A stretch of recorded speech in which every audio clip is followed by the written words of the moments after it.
Hey everybody, welcome back to Always Learning, Mary, Gen X girl, whatever you want to call me, I don't care. But what I want to introduce you to today is the beginning of a short series on preventive health care. We've already talked a little bit about mental health. This one I will start out with screenings for people over 50 because it's very important that we get our screenings. Preventive health care means we're trying to not get sick.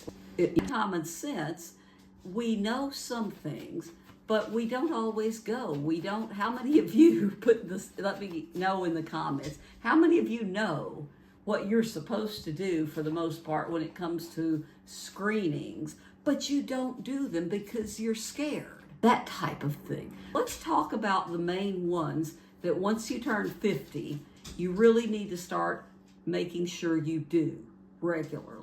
First and foremost to me is the colon cancer screenings. I have a history of colon cancer in my family, my dad and my brother, so 2 first-degree relatives. And the thing about that is it's not that bad.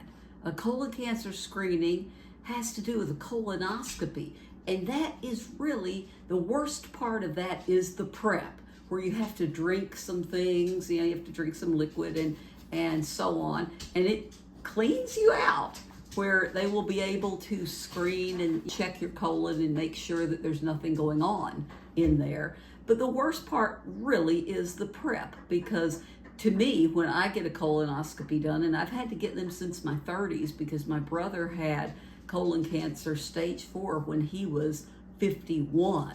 They started me and my other brother and a lot of other their children and stuff. They told us to go ahead and be getting these screenings regularly, and they had me on every year for a while, and then every 3 years. But the colonoscopies probably one of the easiest ones of all, because when I wake up from that thing, you have had a great sleep. You wake up and you're like, whoa. And then you can go home and relax for the rest of the day. Generally speaking, your job would probably let you off for that if you're still working. Now, if you're apprehensive about the procedure, there's other options they can do. There's stool tests, and there's some of the ones that are kind of the non-invasive ones.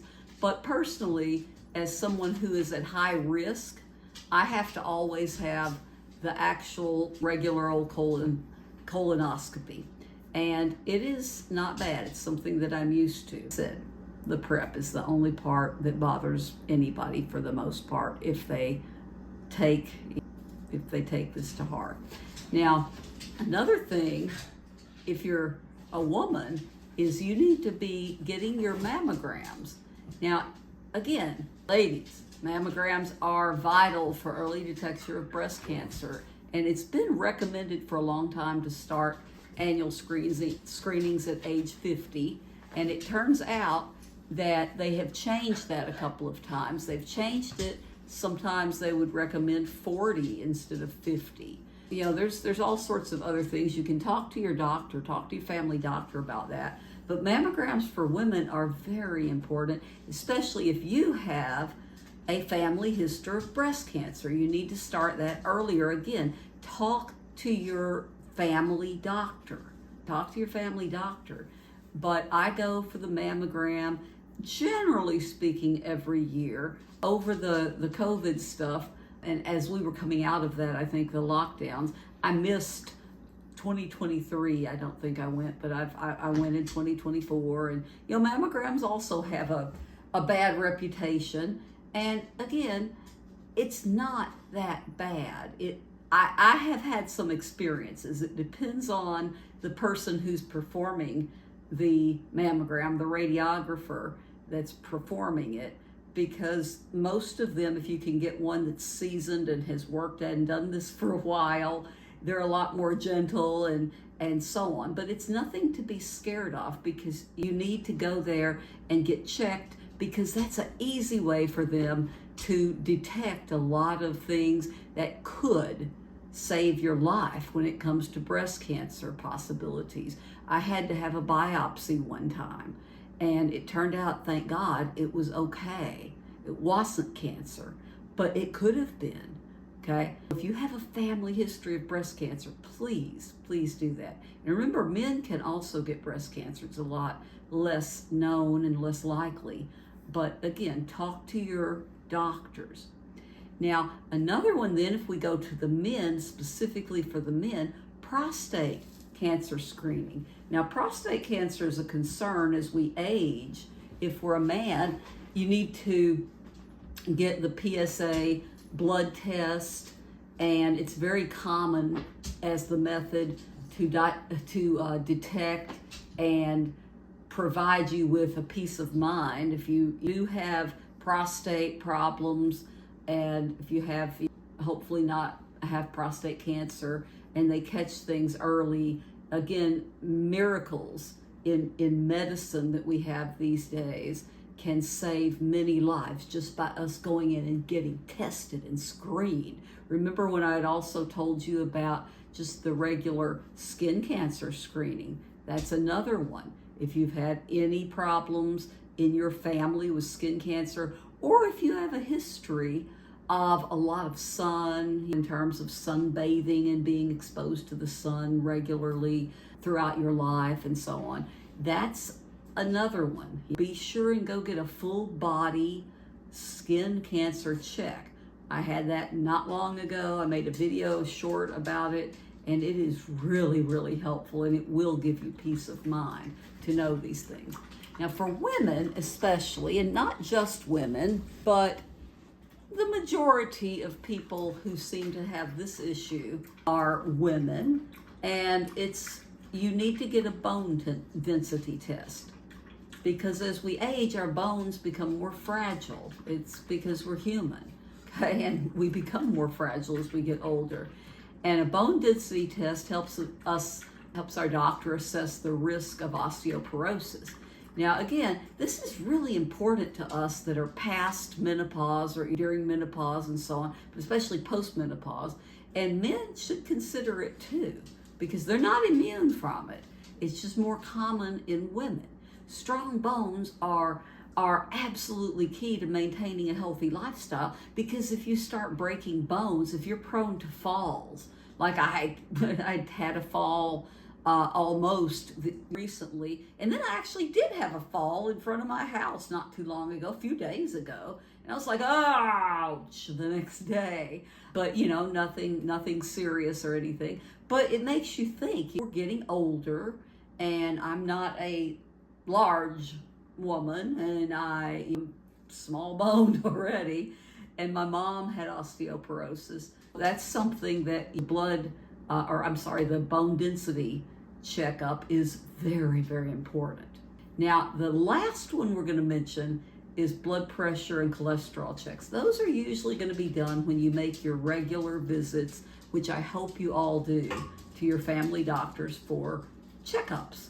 Physical every year.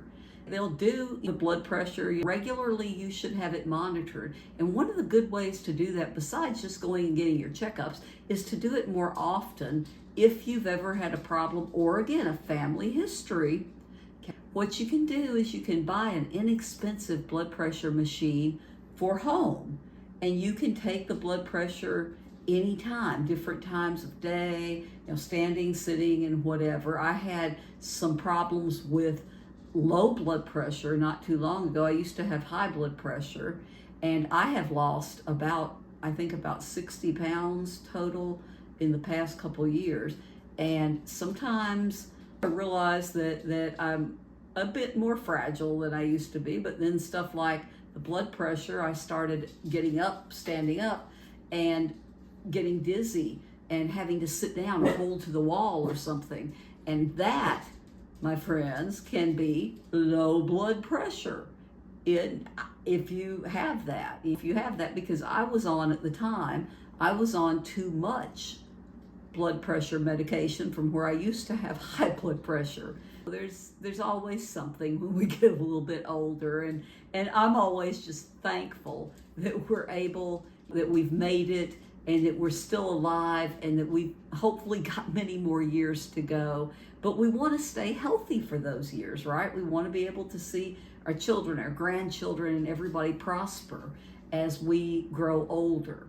Now, again, continuing with the cholesterol check there, that's part of the blood pressure and the cholesterol checks. Cholesterol, of course, there's all kinds of screenings you can get from that. Your blood work that I have done every 6 months to get refills on my medication for the low doses I have of blood pressure medicine now and other medications that I'm on.